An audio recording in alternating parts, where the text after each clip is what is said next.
আসসালামু আলাইকুম। আমরা কারা, আপনারা কারা, এটা নিয়ে মোটামুটি কথা হচ্ছে। এই বিতর্ক চলতেছে। এই বিতর্ক আমার মনে হয় একটা মীমাংসা হওয়া উচিত। প্রথমে বলিনি আমরা কারা।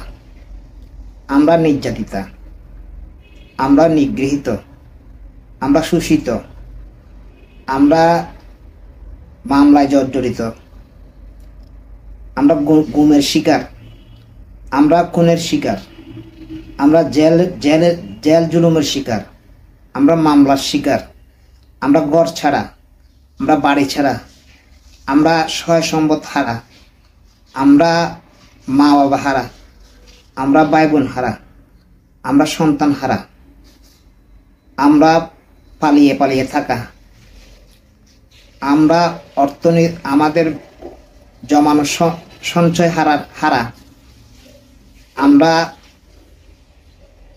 কেরিয়ার হারা, আমরা এমন কিছু নেই যেটা হারাই নাই। আমরা হচ্ছি তারাই। আমরাই বিগত 16 বছর মাফিয়া হাসিনার বিরুদ্ধে লড়াই করে যাচ্ছি এবং মাফিয়া হাসিনার দ্বারা শোষিত ছিলাম, নিগৃহীত ছিলাম। যেগুলো বলছি সেগুলো বুক করছিলাম। যেখানে অন্য 10 জন নিজের লেখাপড়া শেষ করে চাকরি করে পরিবার করার চিন্তা করে, সেখানে আমাদেরকে আদালতে হাজিরা দেওয়ার চিন্তা করতে হতো। এখনো হচ্ছে। জেলের মধ্যে থাকতে হয়েছে। আমরা তারা মা মারা গেছে, মায়ের জানাজা পড়তে পারি নাই। আমরা তারা মা মারা গেছে, মায়ের মরা মুখটা দেখি নাই। আমরা তারা বাবা মারা গেছে, বাবার মরা মুখটা দেখি নাই। আমরা তারা বাবা মারা গেছে, বাবার জানাজাটা পড়তে পারি নাই। আমরা তারা ভাই বোন মারা গেছে, সন্তান মারা গেছে, চোখে দেখি নাই, জানাজা পড়তে পারি নাই, মাটি দিতে পারি নাই। যেখানে আপনারা সুখের সংসার করতেছেন, সেখানে আমরা জেলে বন্দি। আমরা তারা। আর আপনারা কারা? আপনারা তারাই। আপনারা সাবেক ছাত্রলীগ, আপনারা মাফিয়া হাসিনার দূষর। আপনারা চেয়েছিলেন মাফিয়া হাসিনার সরকারে ভর্তি হয়ে আমাদের উপর আরো নির্যাতন করার। আপনাদের উদ্দেশ্য ছিল সেটাই, যেটাকে কোটা বলে, যেটার মূল ভাষ্য হচ্ছে, প্রকাশিত ভাষ্য হচ্ছে কোটা। আপনারা সেই কোটা দিয়ে মাফিয়া হাসিনার সাথে ঢুকে মাফিয়া হাসিনার অংশ হয়ে আমাদের উপর নির্যাতন করার প্রস্তুতি নিয়েছিলেন আপনার থারা। বিষয়টা ক্লিয়ার? নাসিরউদ্দিন পাটোয়ারি, কথাটা বড় করে যে নাসিরউদ্দিন পাটোয়া একজন চরম বেয়াদব, যার শিক্ষা বলতে বিন্দু পরিমাণ নেই। নাম দিয়েছে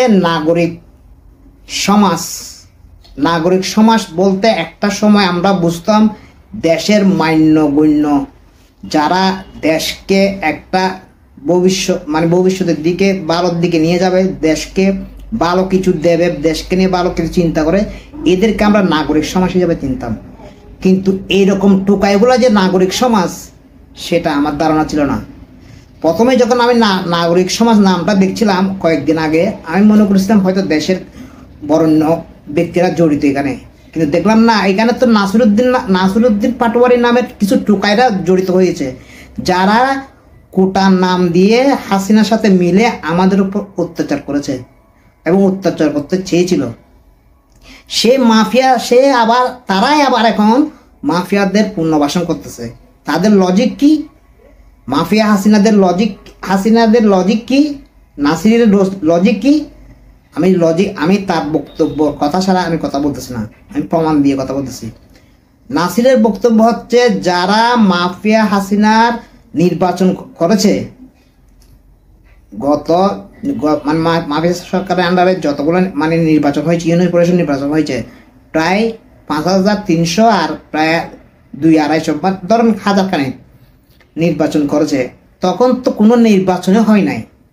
প্রথম কথা হচ্ছে ওনারা যুক্তি দিচ্ছে এখানে বিএনপি থেকে গেছে, বিএনপি থেকে বহিষ্কার হয়ে গেছে, জামাত থেকে বহিষ্কার হয়ে গেছে, এই হয়ে গেছে, সে হয়ে গেছে, অনেকেই গেছে, এই জন্য কোনো সমস্যা নাই। তাদের নাসিরের মূল ভাষ্য হচ্ছে যেহেতু তাদেরকে বাদ দেওয়া হয়েছে, এই অন্তর্বর্তীকালীন সরকার তাদের চেয়ারম্যান, মেম্বার বা মেয়র এইসব পদ থেকে বাদ দিয়েছে অর্ডিন্যান্স জারি করে, তাহলে তারা এখন সাধারণ পাবলিক, তারা এখন আবার শপথে বহাল হতে পারবে। নাসিরের ভাষ্য, ভিডিওটা ভালো করে শুনে দেখেন। নাসিরের ভাষ্য হচ্ছে তারা তখন আমজনতা, তাহলে আমজনতা সেই তারা তখন আর আওয়ামী লীগ করতেছে না, এটা কোনো লজিক হতে পারে? যারা মেম্বার চেয়ারম্যান ছিল তো আওয়ামী লীগের সময়, মাফিয়া হাসিনার সময়, 5 আগস্টের আগে, তারা যারা যারা কোটা আন্দোলন বা এক দফা আন্দোলনের সাথে যুক্ত ছিল, যারা যারা ওই আন্দোলনে শরিক হয়েছে, তাদের তালিকা করে করে থানায় দিয়েছিল, তাদেরকে গ্রেপ্তার হয়রানি করা হয়েছিল। এখন তারা প্রকাশ্য অস্ত্র হাতে নেমেছিল মাঠে ছাত্রদের জনতার বিরুদ্ধে, আর তারা নাকি এখন সাধারণ জনগণ হয়ে গেছে। নাসিরের যুক্তি, এই নাসির তো একজন ঠুকায়, এ কার সাথে কিভাবে কথা বলতে হবে সেটা পর্যন্ত জানে না। বিএনপির একজন সিনিয়র নেতা, উনি বলতেছে 5,000 মানুষ, 6,000 মানুষ থেকে যে আপনারা 1,000 2,000 বেছে নেবেন, সেটা দায় কি? সেটার দায়িত্ব, সেটার জন্য আমি কে? উনি নিজের কথা বলতেছে, আমি কে? এটা আমি সিদ্ধান্ত নেওয়ার, এটা সিদ্ধান্ত নেবে জনগণ। আপনি তাদেরকে এখন বাদ দিয়েছেন, আবার বসাই দিবেন, এটা তো হতে পারে না। আপনার যদি এতই দরদ থাকে, ঠিক আছে, আবার নির্বাচন দেন, নির্বাচন দিবেন, সেখানে নির্বাচিত হয়ে আসবে, জনগণ গ্রহণ করলে করবে, না করলে নাই। এটাই তো কথা, এটাই তো গণতন্ত্র করা, এটাই তো মূল ভাষ্য, এটাই তো জনগণের ম্যান্ডেট বোঝার সুযোগ। জনগণ যাকে ভালো তাকে নিবে, আমি খারাপ আমাকে বাদ দিবে, আপনি ভালো আপনাকে নিবে, এটা হচ্ছে জনগণ। তাহলে বিএনপির রিপন সাহেব বলছে, কথার প্রসঙ্গে বলছে, তাহলে আপনারা কারা যে এই যে বাছাই করতেছেন, আপনারা কারা? তার প্রেক্ষিতে এই টুকাই নাসির বলতেছে আমরা তারা এই দেশকে স্বাধীন করেছি। বাবা বাহ, চমৎকার।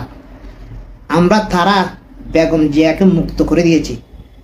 আরে বেটা টুকাই, তোর মতো টুকাই খালেদা জিয়াকে মুক্তি করছে? তোর মতো টুকাই, তোর মতো লাস্তার টুকাই খালেদা জিয়াকে মুক্তি করছে? হ্যাঁ, খালেদা জিয়া কি, বেগম খালেদা জিয়া কি? তোর কাছে কি মনে হয়? তোর কাছে কি মনে হয় বেগম খালেদা জিয়া? তুই যে বলতেছ বেগম খালেদা জিয়াকে আমি সম্মান দিয়েও পর্যন্ত বলস নাই, শুধু বলছ যে বেগম খালেদা জিয়াকে আমরা মুক্তি করে দিয়েছি। তুই কে রে মুক্তি করার? তুই কে? তারপর কি বলছে, আপনাদের অ্যাক্টিং ভারপ্রাপ্ত চেয়ারম্যানের মামলাগুলো আমরা ক্লিয়ার করে দিচ্ছি। তার মানে কি আদালত তুই চালাস দেশে? তাহলে তো কোনো আইন কানুন কিছু নেই। আদালতে যারা আছে সবাই এটা সব কিছু যদি একটু কায়দা করে, তাহলে আদালতের প্রয়োজন কি? আওয়ামী লীগকে পুনর্বাসন খাড়া করতেছে, আওয়ামী লীগকে পুনর্বাসন করার দায়িত্ব নিয়ে নেমেছে একটু কায়দায় নেমেছে আওয়ামী লীগকে পুনর্বাসন করার জন্য। বলতেছে আমরা বেগম খালেদা জিয়াকে মুক্ত করে দিয়েছি।